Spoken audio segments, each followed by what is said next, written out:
Well, thank you so much for doing this, Lauren. Yeah, thank you for being here. Thank you, guys. We appreciate your time. Usually how we start off episodes like this is you can just kind of like introduce yourself, say a little bit about what you do, and then we'll get into some more, Awesome. Some good topics. Yeah. Very cool. Yeah. So I guess I'll start. Yeah, absolutely. So I'm Lauren, the owner of Chakra Bowls Cafe. We've been in business, it's going on 7 years now. It's been quite a journey of growth and change and landing where we are now, which is in Eastdale Village in Poughkeepsie. We have a full cafe there. We do meal planning, we do cleanses, we do, of course, regular healthy food service. And then we also have a food truck over in Gardner that operates until November. So, Gotcha. Yeah, very nice. Yeah, I think that was a pretty good explanation. We'll get right into it. Like, we're all about like the mental health and nutrition, stuff like that. And I think we could probably tie it in the way of like, maybe let's just start off like, what's some stuff that you think is like how nutrition ties into the brain and like how it affects your emotions and your mood and stuff like that. Yeah. I think everything is connected. That's always been kind of one of my life mottos of just figuring out my own journey of health and wellness. And for me, it's always been connected. Like, you can eat all the, mixed greens and drink the chlorophyll water and do all those things. But if you're not, finding that time to deal with your mental health as well, like, it can only take you so far. So I feel like Chakra Bowls has kind of been built on that concept of, taking care of the whole and not just viewing it as separate parts. And I feel like in the long run, that's how you get the best results and you feel the best, mind, body, spirit. So absolutely. Yeah. So why don't you talk a little bit about what your journey was into getting into more health and nutrition stuff? Yeah. So I know on this podcast, we kind of just go all in. So yes, we sometimes do. I have my like surface level answers. We might make you cry. We might.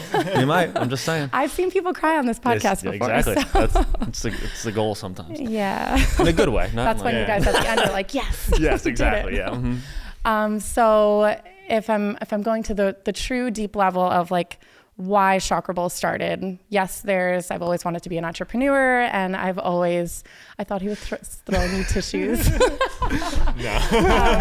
Good luck, Karen. That would have been a good move, though. That would have been good. Yeah. Yeah. I like it. Yeah. I've always wanted to be an entrepreneur. I've always, I think, have like hard work instilled in me. I like to work hard. I like to feel like, I'm doing something of purpose. I've been interested in health and wellness, but when in 2014, I was pregnant, and I was 35 weeks pregnant, and I lost my daughter. So it was life-altering, to say the least, and it really made me question everything. It made me question, I was perfectly healthy, she was perfectly healthy, like, why did this happen? So I kind of just started that snowball effect of like, why did this happen? Looking for an answer, trying to find meaning in life, all the things that come when you have these like tragic blows. And I really got into like, what is wellness to me? Like, why could this have possibly happened? And then I got to a point where you realize like, hey, you're probably not going to find an exact answer. And that's kind of part of that healing journey when you have a big loss. But with that came a deep wanting and desire to know more about health and understanding like what creates wellness as a whole. So did I ever find my specific answer? No, but I know that it brought me on this journey of kind of understanding myself, my body, my spirit, my soul more. And that was truly the reason why I started creating these bowls and making healthy food for myself and trying to understand nutrition more. While doing that, I was doing a yoga training, learning about the chakras, learning about these different systems. And within the chakra system, there's 7 main colors, and each color relates to a different chakra. Each chakra has specific foods that are related to healing that chakra or speaking to that chakra. So Chakra Bowls was created with that in mind. The food is all food, vegetables, fruits from the earth that are colored and connected to different chakras. So in my mind, eating healthy is really having like a whole food diet that's vibrant, colorful, and that's what Chakra Bowls is. So I started my entrepreneurial journey mixed with my spiritual healing journey, and I don't know if I've told anyone this, but other than friends, but I started a blog as a start, and it was not called Chakra Bowls. It was called dailyveganalert.com. Nice. And it was because at the time, if you know DJ Khaled, yeah, of course. He had a Snapchat. We're going back that far. Yeah. And every day he would be like, vegan alert, because he was on his little vegan journey. And at the time I was as well. So Daily Vegan Alert it was. I changed that pretty quickly. I was like, no, we can't go with this. And then I really, that's great. I really got into. Did not expect DJ Khaled to come up during this episode. No, he's tied into this journey. But here we go. Yeah. Shout out DJ Khaled. God did. Yeah. But so I switched that up a little bit, and I really got into the photography of it. I enjoyed like taking the photos and setting the scenes for these different bowls that I would make. I did it with my cell phone out in my yard with like scarves to start. So it's funny to like see where you start. When I like scroll to the first posts I ever made, I'm like, wow, here we are. But so I started my Instagram posting these healthy creations, and people started following me. People started asking where I was located, and I was like, my kitchen. But it kind of got to a point where enough people started asking. I had a local boutique reach out and asked to do a pop-up. And then I had some people asking if I would deliver. So I was working a full-time job down in Westchester at the time, but I was like, let's do it. Like, let's go. So it kind of started from nothing, truly. I started delivering a couple days a week, and then I did a few pop-ups, and then I said, hey, we're going to go full force. I opened up my first brick and mortar in 2017, and like full circle, I was pregnant at the time with my son. So yeah, I started my business and my baby at the same time. So, yeah, the universe had a path for you. Yeah. That's awesome. Thank you for opening up and sharing that too. Yeah, of course. It's an incredible story. Yeah, it's been a journey for sure. Mm-hmm. It's funny, this morning in the cafe, I was there before I came here, and I see a lot of people that used to come to the old location before we moved, but it's like here and there. And then this morning I saw a woman right before I was leaving, and she was like, how are you? I haven't seen her since years ago, like 4 or 5, 6 years ago. And she's like, I remember when you had your little bump and you started. And she's like, and how old is your baby now? He's not a baby anymore. And it was just kind of funny that here we are talking about that. So wow. Yeah.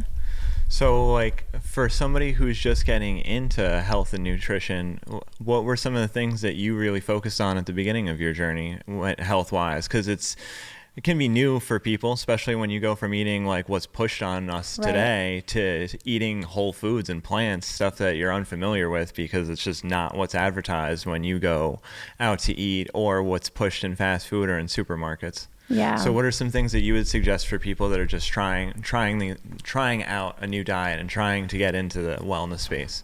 I would say, and everyone has a different journey, but for me, it was just researching, like taking my own time to learn more and not just trusting like if what it says on a box of something. So maybe not everyone will be so interested in like going that deep and kind of just, going through all the research, but I just really, for myself, I found the things that I was most interested in, and I kind of like just started researching. I was watching documentaries and things of that nature. But for those who don't want to go so crazy, I would like my number one thing that I tell people is, as much as you can when you're in the grocery store, like avoid the middle aisles, like shop whole food, shop things that are going to go bad, that have a short expiration date, because that's how you know that it was growing and it can die. And I feel like those are the things like from nature that are really what sustain us, and how thousands of years ago, that's how we maintain, not on like a box that's manufactured, that's a business and a product that they want to keep on the shelves as long as they can. It's, it's the farms, it's the natural food, I'd say is like my number one simple thing if you're trying to be healthy is do that. Start with that. Yeah. Well, let's take that a little deeper and maybe more specific, because I think that probably even in the span of time from when you started doing like your wellness journey up till now, it's become like very much a selling point, like the organic nutrition based things, and some of that like can't be trusted. Like, what's your take on that? Yeah, I feel because people use it so much all the time to sell and justify higher prices, whatever it may be. Yeah, it's a good question, and it's not that easy to always navigate. We're trying to get flagged by the FDA, so yeah. So go. That's good for our podcast. So yes, let's go for it. Yeah. I mean, I'm such a researcher because I get ads for everything under the sun that's healthy, and it's like everything, you can say so many things without it meaning anything, you know? So yes, those seal of approvals like the USDA organic are great, but you got to look a little further sometimes. I mean, things say gluten-free, like it's a selling point, like Oreos. Like that doesn't mean much, you know, like there's so many layers to it. There's so much. So what I have found is like, I'll find brands that I trust and I'll be like, okay, I feel that safety net kind of like, I don't have to do all this crazy research to trust that what's in this is truly, truly good. So yeah. What are some of those brands that you would recommend if you could give us like three? What are three of your favorite wellness brands that you suggest to people? They don't have to be necessarily food either. They could be like skincare or something like that. I love Symbiotica. It's one of my favorites. Like I actually have a quick story about that. So sea moss is something that we recently started carrying in the cafe. And it was something that I was very I wanted to make sure that it was a good brand because I know that everybody has them now. Michael B. Jordan has his own sea moss. That's how you know people are infiltrating the game. People are infiltrating the game. That's so true. Yeah. And there's not that many regulations. A lot of like vitamins, supplements. There's so much crap out there. It's crazy. But sea moss, like where it grows, like the type of water, it could grow in swamp water and you could say it's organic, you know? So it really matters. But that actually happens. Like we laugh, but like it literally happens. Yeah. So there was a company I tried out. It was great reviews. Are you going to say the name of it?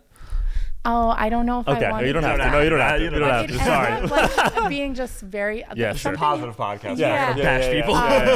It's no one You'll local, tell us later, so, right? Yeah. But I had a customer that had like a reaction to something in it. So I started reaching out to the company and learning more. And it was definitely from the sea moss, probably not being... It's regulated. They said it was online. But once I reached out to kind of like get more details, it was like crickets. So Symbiotica now has sea moss, and I feel this sense like I can promote this to people and carry it in my cafe. So I love Symbiotica. I love cacao. I know that you guys actually interviewed Federico from Cacao Lab. That's one of my favorite brands. We carry that in the cafe as well. What else? What's another really good brand? Chakra Bowls. Chakra Bowls, yeah, of course. We were just talking about it, the electrolyte brand. Oh, yes. There you go. Help me. What is Instant hydration, yeah. And that's another one, electrolyte brands. I get ads for them left, right, and most of them are filled with garbage. Some of them are okay, but don't really taste that great. Instant hydration is a really, really good electrolyte brand. I'll have to look into that because I run a lot, but the only water supplement that I take is the molecular hydrogen from Symbiotica. I do that too. Yeah, I use that in the morning and I'm like, I'm good to go. I love that. Yeah. Quicksilver, the isotonic too. That's my good one for running. I haven't tried that one. Yeah, those are good. Nice. So in terms of like your own personal regimen, like you mentioned the sea moss and stuff like that, what are some of your favorite supplements? It doesn't have to be certain brands or anything like that, but what are some of the things that like you're not missing a day on that? Yeah. And also things that maybe you've noticed have impacted your health and wellness, like you've been able to see the benefits of those. So couple things. We make at the cafe, I swear by them. I tell people if there's one product in the cafe, no matter what you're dealing with, that I can wholeheartedly recommend to anyone we have these immune shots, and it's juiced turmeric, ginger, lemon, orange, and black pepper. So black pepper activates turmeric, makes it stronger, and turmeric, ginger, all of the things in it are really anti-inflammatory. So whether you're dealing with a sickness, whether you just ran, whether you were working out, like whatever it is, so many of our health issues, I'll say 99% of them come from some sort of inflammation in the body. So these wellness shots they're just such a good thing for whatever is going on in your body to really help regulate and get you to that homeostasis. So I can attest to those. Those were really good. Yeah. I love them. They're my favorite. I love chia seeds. I love hemp seeds. They're a really good source of protein and, just all the things that I'm personally on my journey looking for. So, yeah. Are you completely vegan? I'm not. No, I was gotcha. when I started Chakra Bowls. I was. Then I was vegetarian. Then I kind of would teeter back and forth. You just follow whatever DJ Khaled does. Correct. That's exactly. Right now, he's not. No. when he dropped being a vegan, I dropped it. No. Yeah. So my views on health, like I'm not a very stagnant person. I'm always open to learning and growing. And for me, I think that that's not what I feel is the most healthy thing for me, and everybody's different. Sure. I think that, it's kind of changed and morphed. So I do eat meat. I try to eat organic, local when possible. I think that's really important. But I feel like I need my protein now. And that changed actually when I got pregnant with my son. I started craving meat, and at the time I hadn't eaten meat for 3 years. So it was really this mental, overwhelm. And my midwife at the time, she's like, Lauren, you have to listen to your body. And I was like, yeah, you're right. I do. So yeah, it's been a changing journey. For sure. Kind of goes by what you need, for sure. I saw that when Desiree was pregnant.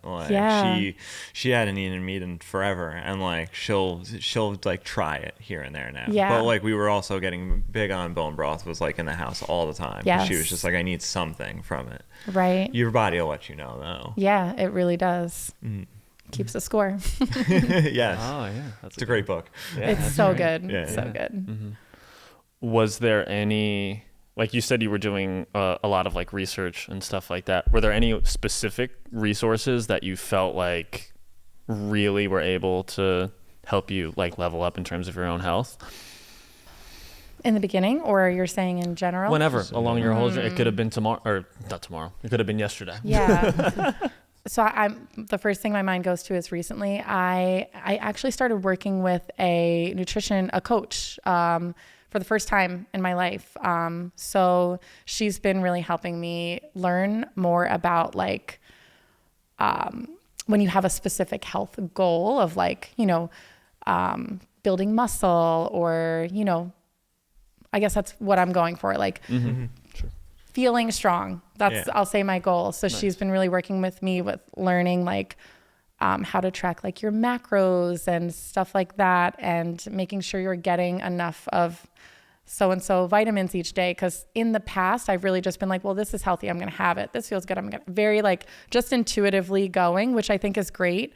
But I think when you have a specific goal you're going for, having someone that can kind of train you and coach you is really helpful. So that's been really, really helpful for me.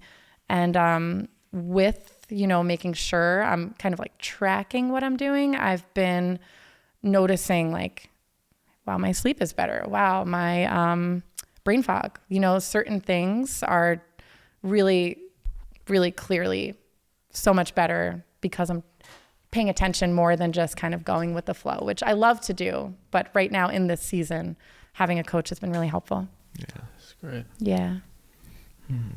Yeah. Well, you mentioned brain fog specifically. Yeah. As someone who can suffer from that quite often.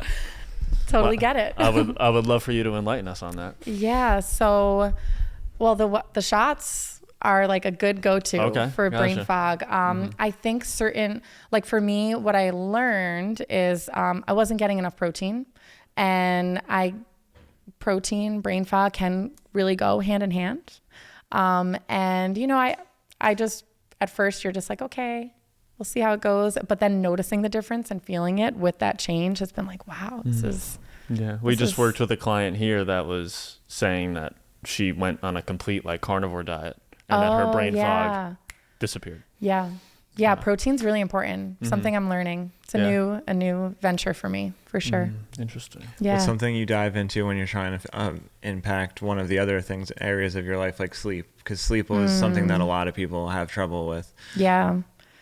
It's a very simple answer, but making small shifts, like not watching TV and reading instead, is like, it's such a life hack. It's so simple, but I feel like that's a huge thing for me. That works for me. I mean, I use red light therapy also, which it's something that I'll like go back and forth with using. I have one of like the big panels at home, and I do notice when I am consistent with that, it does help kind of, I feel like, reset your circadian rhythm and kind of get you in that normal sleep cycle. So is there anything nutrition wise that you would recommend? I am a huge tea fan. I feel like there's certain teas that have different herbs that are really, really good for sleep. Passion flower is one of them. They have these like sleepy time teas you can get at like a regular store. We also have some really good ones at the cafe. And tea before bed is like, I feel like I sound like my grandma, but it's like reading and tea. Yeah. Really, really helpful. It is. Yeah, it really is the exactly. little things. Yeah, I think people look at it as like, oh, I have to make this huge change, but it's just like, well, are you watching like true crime right before you go to bed? Yeah. And then you're like, oh, have your heart rate like. Yeah, exactly. Yeah, exactly. Yeah. I'm curious to ask you. You mentioned your miscarriage and then the pregnancy afterwards. Yeah. That obviously went successfully. Right.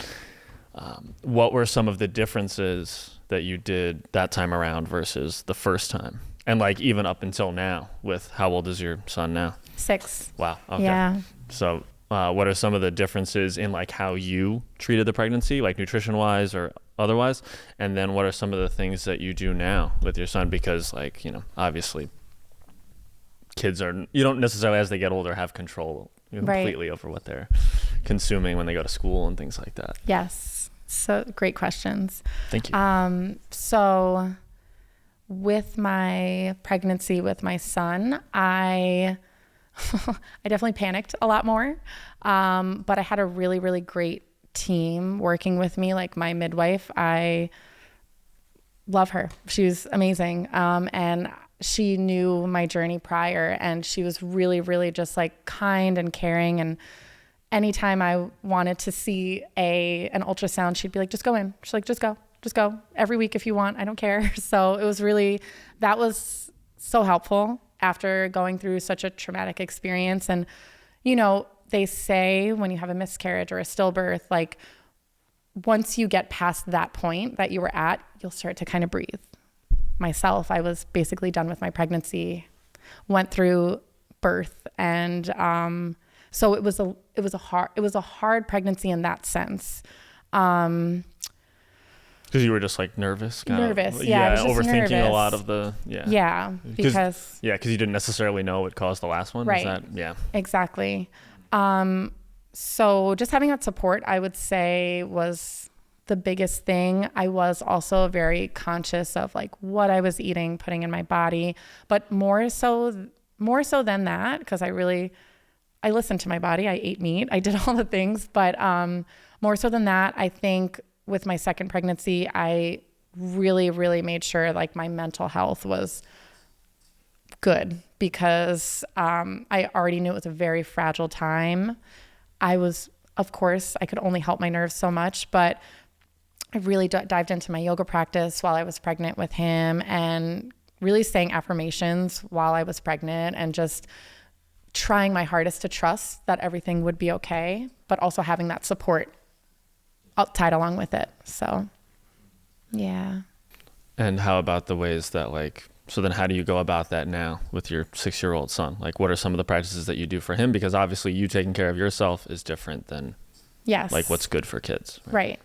Yeah. So kids are themselves, right? You have to let them be themselves. And I wholeheartedly feel that the experience I had makes me value being a mom so much in so many ways, that because of what I went through. And my son is amazing. Like, he is truly my world. I'm so blessed, and he amazes me every day. With that, he's not really into. It's okay. Some You of the can things. keep. Yeah, you can keep. He. It's so interesting because as a baby, I was like, this is my child. He likes chia pudding. He's drinking green juice, and now he's like, nope. He like will eat a strawberry. Now we go to his friend's house and he gets gushers. Like, yeah. So it's such an interesting journey. Like, I try to teach him, like, there's not good food and bad food, but I try to guide him, like, hey, he kind of gets how to read a label a little bit. It's part of our ABC journey with him. Yeah. But he learned how to read from the ingredients boxes. But he doesn't care the same way I do, and I have to understand. Like, I think back to when I was little, like, I was eating TV dinners and like wouldn't touch anything other than a chicken nugget. So it's like you have to let people be on their journey, but I try to guide him the best that I can without being too restrictive. So. What do you think something that parents can do to make sure that their kids are eating a little bit more nutritious? Just like simple substitutes that aren't going to throw your kid out of whack because he was just like, I don't want to try that, but something that's good for them that they should be eating. So this is, I think, part of my life goal. And that's why I have such a challenging child with food, because we get so many moms in the cafe, kids, we have like a specific kids menu, and they're simplified smoothies, but small things you can do. If you can get a smoothie in your kid, like that's awesome. It's a great thing, an actually healthy smoothie. And it's really easy to throw certain things in that have no taste, but have so many health benefits. Like, I'm a big advocate of adding microgreens to smoothies for kids, because you can't taste them. And there's so many vitamins, nutrients, and things that they need to help them grow, be healthy, have a strong immune system. So that's something I always say, if you can add in. Again, hemp seeds, chia seeds, really no flavor, and there's so many antioxidants and nutrients in them, protein. What else? Yeah, if you can find, there's all these little tricks, you like put a little piece on the plate, and even if they don't eat it, they just get used to seeing it.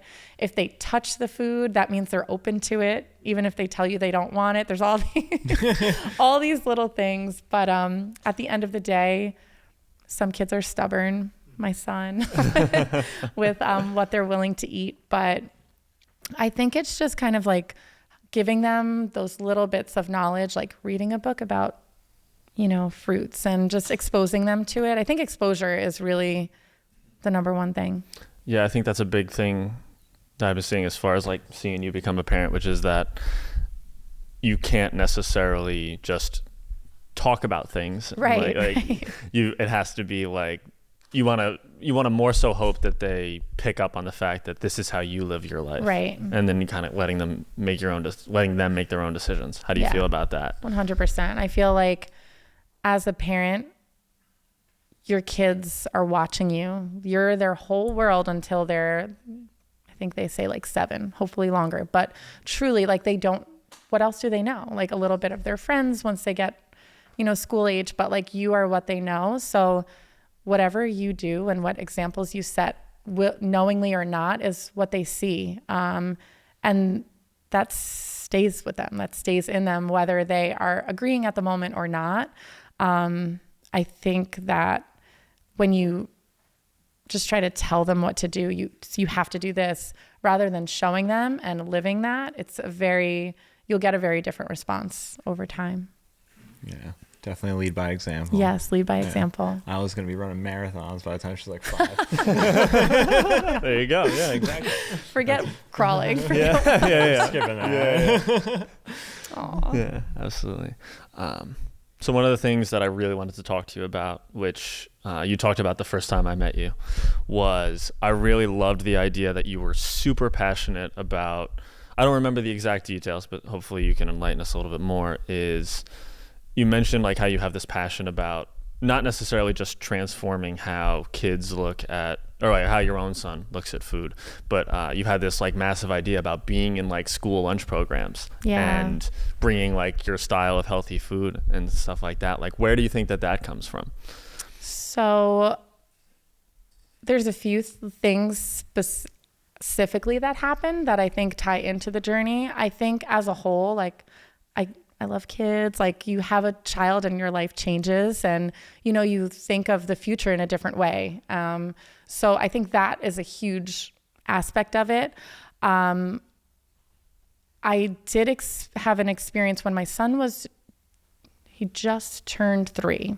He was in the hospital down at Westchester Medical, and they had no answers. He was like, his liver was failing. He was having tons of issues. And it was the scariest time of my life. Like, they were referring to him as a sick kid.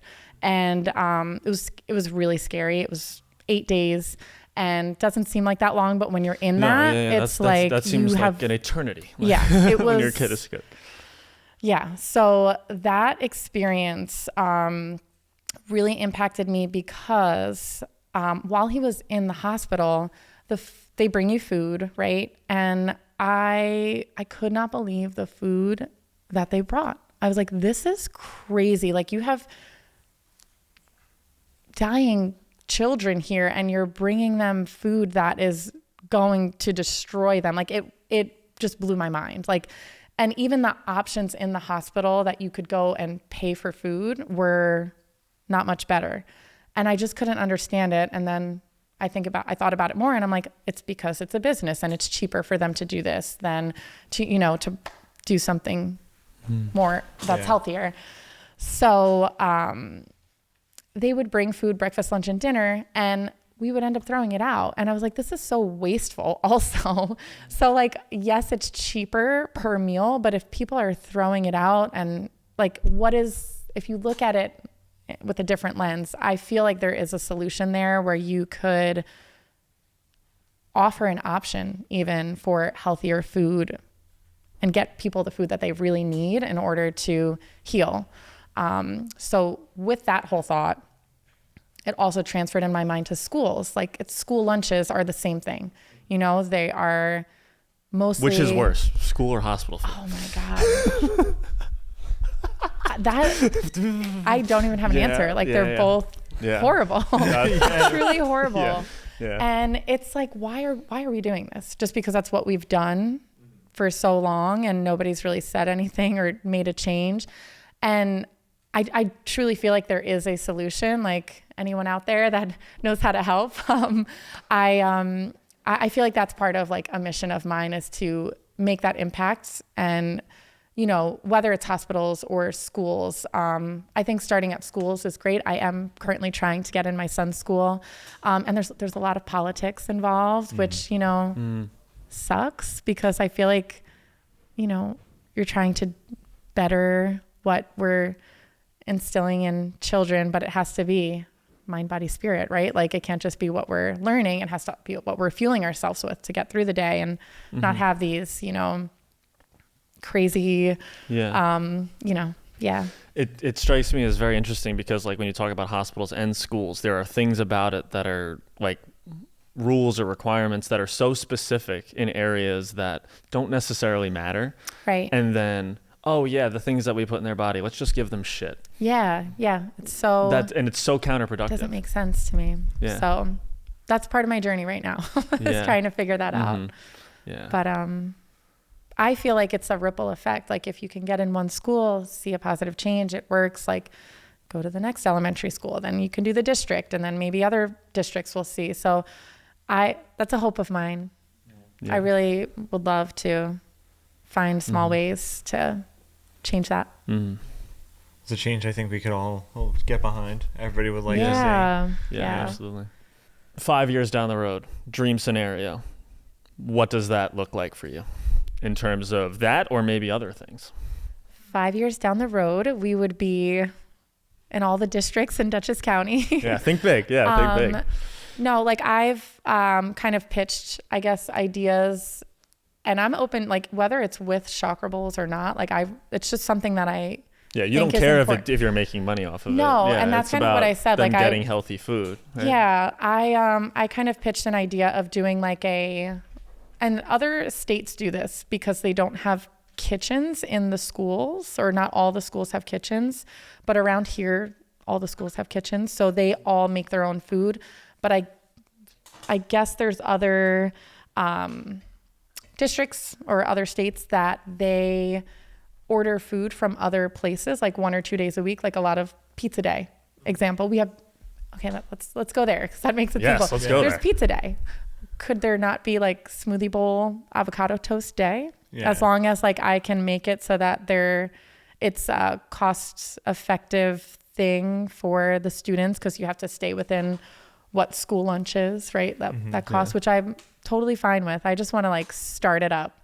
So that's what gives me hope is pizza day, because I feel like, like if they can do it, why can't we? Yeah, yeah, exactly. So that's it. Yeah. And their local pizza place is doing it. So I think that could be a start, but then also just once a year, even like having a seminar of like, hey, what your plate looks like, or what you can order in the cafeteria, or maybe just taking away the option to like buy Kit Kat bars and soda or Gatorade. I used to get ice cream all the time in high school. Yeah, me like too. Those chicken always get ice tenders cream. and like Right. Like strawberry shortcake ice cream, like Yeah. out of the vending machine every day. Yeah. I would get a Kit Kat bar, a big Kit Kat. Yeah, like, that was a big one. So, yeah, just like taking away some of those options. Like, why do they have to be there? yeah. You know? Yeah. So then even if it's not necessarily like getting the stuff in there, what are some other ways that you feel like, because I think a lot of it is just that parents have so much on their mind that they don't have time to worry about what's in Fruity Pebbles or whatever. Right. They just need to like make the most out of their time.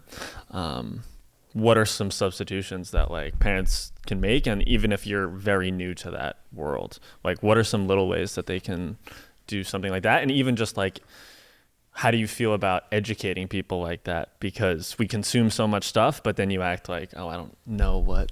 right. Yeah, like I don't know what to give my kid, but I spend 10 hours a week watching Netflix, whatever. Right. It is. Yeah. Right. Yeah. Yeah, I think, and for myself included, like snacks at home, just like, again, it kind of goes back to that same concept of like what you're allowing in the house, rather than buying, the goldfish. They have a healthier version. They have a healthier version of everything. It might cost $1 more, maybe. A lot of things you can make at home if you have the time. But I think just making those small swaps for things like snacks is really, it's a huge thing. My son's a snacker. So like that's one of my goals is like, at least when he has them, they're not, all these chemicals and as processed as, some of the other options. So, remind me the rest of your question. Oh God, no, I was dreading this. I already forgot what it was. My brain just kind of goes sometimes. No, it was more, I think you answered the first part, but what does it look like to just like educate these parents? Yeah. Like, what do you think are some ways that we could start like in small ways? People spend a ton of time consuming stuff on social media that has kind of no educational value. Right. Like, what are some ways that you think, like little ways that you can kind of like educate people in terms of like, without making it like fear mongering, like your kid is gonna, Yeah. That's a good question. killing it today. So my mind just went to, at the cafe, we do some kids in the kitchen classes. And while it's fun for the kids, I feel like kids learn when they're having fun, doing something new.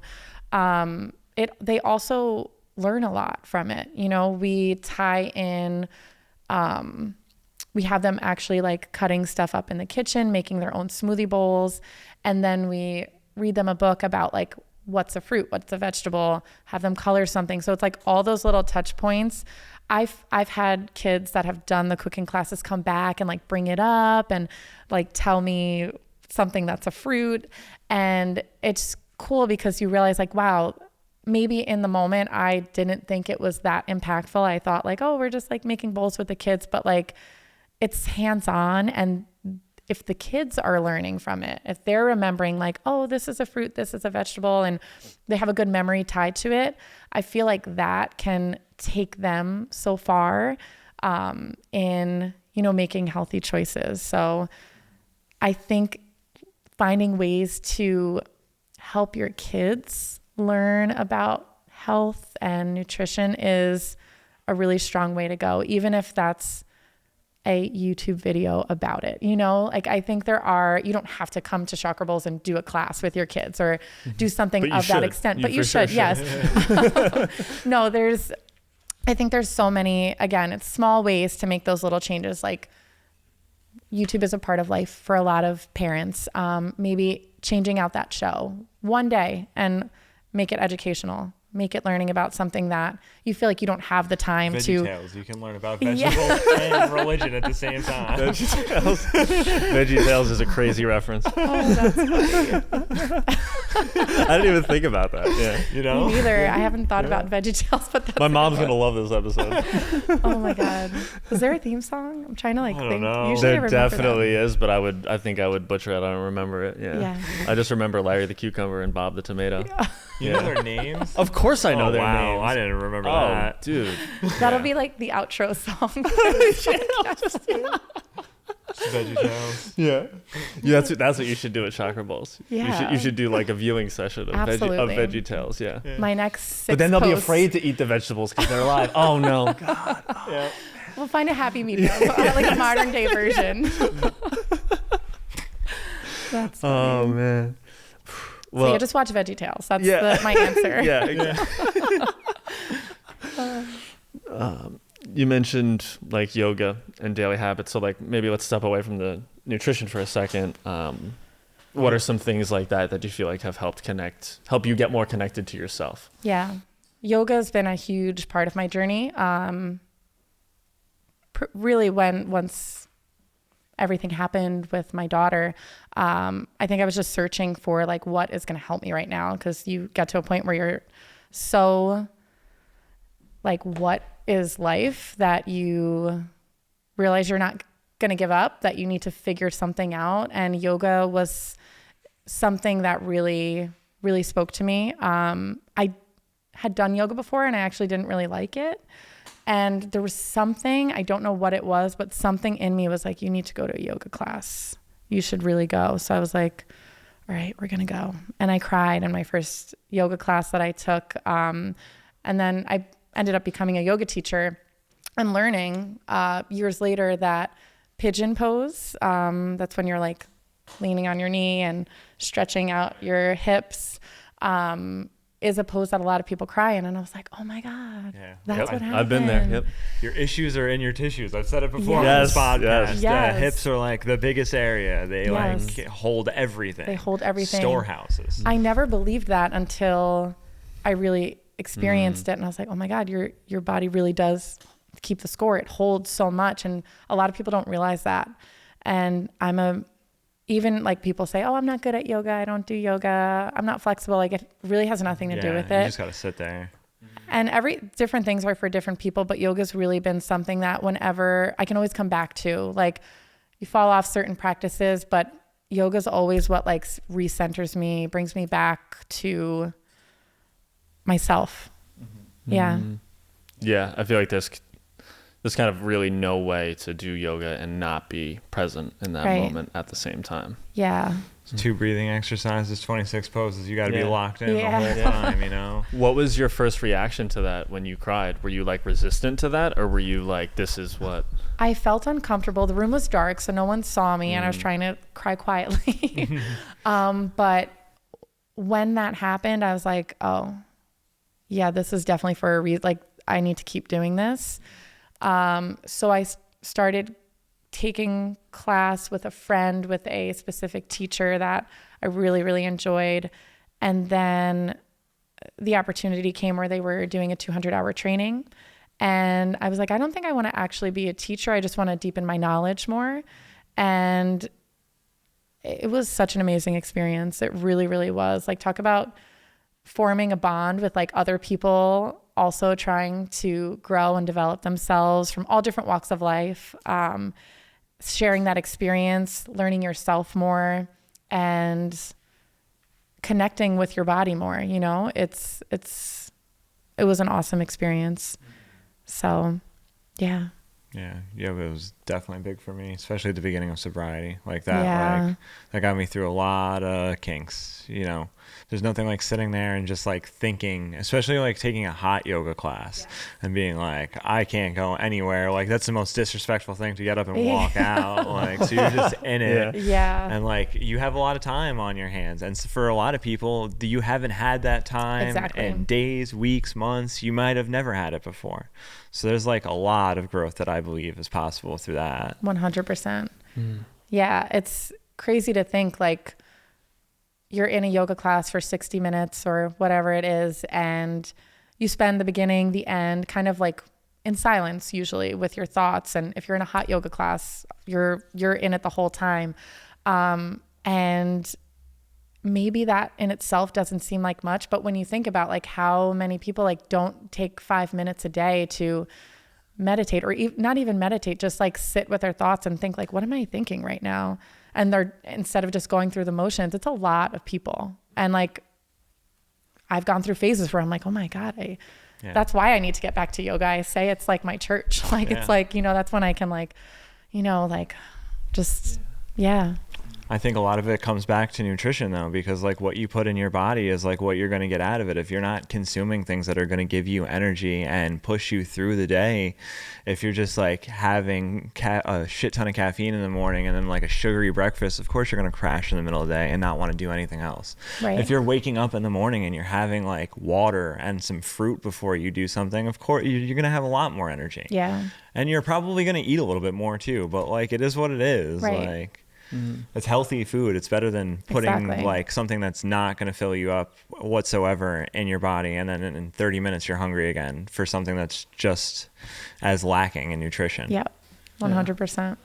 Now, as a yoga teacher, what would you say? Because like for me, and I think that a lot of men specifically feel this way, is that whether it's eating right or it's going to yoga or it's even just like the idea of like just making good choices, for like even something like reading before bed is like, oh, that's not manly. You know what I mean? Like, in your certifications or your experience with people, like what's your take on that? And like, how do we kind of start transforming that? Because that's something that's like, I don't see it so much anymore, but when I first started doing yoga, it was like, you go to yoga and you're a dude, like, isn't that intimidating going into the room? And it for sure was. Right. Yeah. How do you feel about that? I can definitely sense that a lot when men are in the room. Like I can tell if they're feeling uncomfortable, but I give so much credit because it's like, good for you. You're doing something that is good for you. And there's always so much support in a room when there is a guy. Like I think I'm seeing it more now than for sure. I'll say years ago. But yeah, yoga is for everyone, not just girls. Like I think that stigma is shifting a little bit, but I know it's still there, that people think that, or maybe guys feel that kind of intimidation of like, oh, it's not manly. Absolutely, yeah. But so not true, you know? And I think, and I know you guys talk a lot about like men's health and like bringing awareness to like it being important, you know, really, really important. And I think like these little things like yoga and finding whatever it is that can like bring you back to what am I thinking right now? Or how am I feeling? How can I connect with my body or my mind is the most masculine thing you can do. Wow. Yeah. Clip that right there. That's a good moment right there. Yeah. That's definitely something that I personally struggled with, not even just in like the physical sense of yoga, but that like connecting with yourself can be such a challenging thing when the kind of societal standard has been. The term "my body" isn't normally one guys are throwing around. You know what I mean? True. Yeah. So to my say emotions my mind, my body, like it feels very foreign to a lot of guys. Yeah. Yeah. Yeah. Is there anything that you'd like to ask us? This has been great so far, though. Yeah, this has been great. No, Thank you for your vulnerability and your knowledge. No, you guys make it easy. Thank you. Congratulations Thank to you. I know that you're a new parent. Yes. How old?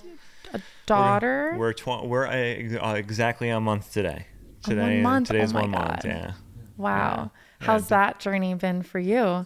For me, I mean, like, I feel like from the beginning of her pregnancy, it wasn't really my thing. Like, it's Desiree's pregnancy, and like I was just there to be supportive and help her with what she needed. And now that we have the baby, like, it's just trying to make sure she's maintaining herself so she can take care of the baby, and then I do my things and make sure that I get them done for me so I can take care of both of them. You know, a lot of people told me that I wasn't going to be able to run or sleep, and I feel like I'm doing both of those perfectly fine. Like, I get up at night to help her change diapers because I can't feed her. Like, we're breastfeeding. And it's going to be like that for a while. So like I woke up the first week, like every time the baby got up, and now it's like I time it out. Like, I'll help her change her at like 12:30, and then I change the last diaper with her at like 4:30, because right after that, then I'm up because I have to do everything that I want to do before both of them are up. Right. It's all about timing, right? Yeah, and it's like all about rushing tag around and team. just being like, oh, fuck, I don't have time for this cup of coffee because I need to go outside right now.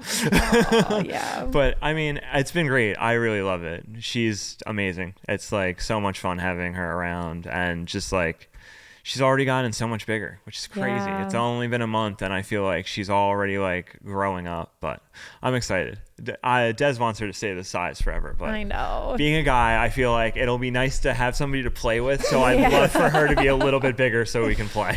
Aw. Yeah. That's awesome. Just wait. You'll go like this and she'll be 6. Yeah, that's what everybody keeps telling me. I know. Yeah. So cliche. Everybody says it, but then you actually are in it and you experience it. Yeah, And you're oh my like, God, no, this they is weren't real. lying. When you cry, when you get the memories on your iPhone, and you're like, oh my God. Yeah, we're just taking a million pictures of small feet right now. That's awesome. Yeah, but Do you very- guys have like the different signs and stuff like that for the different weeks? you need to take? she'll have. It's already locked She'll up. take a picture today. It does bought all that stuff before the baby even came. Yeah, I can imagine. We were picking out outfits yesterday for it, so Aw. it's all very well thought out and planned. Yeah. Awesome. Yeah. So is there anything that you'd like to promote or run through? We don't want to take too much of your time up today, but it's been a pleasure having you, and thank you for the conversation. Thank you guys. Yeah, I come to Chakra Bowls. No, as I've kind of been on this sector of my wellness journey, I've really started delving into meal plans for people to help make their life easier and help them reach their nutrition goals and their health goals. And for myself, meal planning has been so, so helpful. So it's something that I've really, really kind of been investing into right now. And we're doing meal plans for dozens of people right now. It's something that has really, really helped a lot of people in the community, and I'm growing with that. So if anyone is in need of meal plans, you can really connect with us anyway in the cafe. Our website, you can connect with us on. It's www.chakrabowlscafe.com. And my email, it's lauren@chakrabowlscafe.com. So any questions about health, wellness, I'm always open, always learning, growing, and grateful. Yeah. Thank you so much for your time, Lauren. Yeah. Thank Thank you you very much. guys. That was awesome. Go to Chakra Bowls. Yeah. Definitely.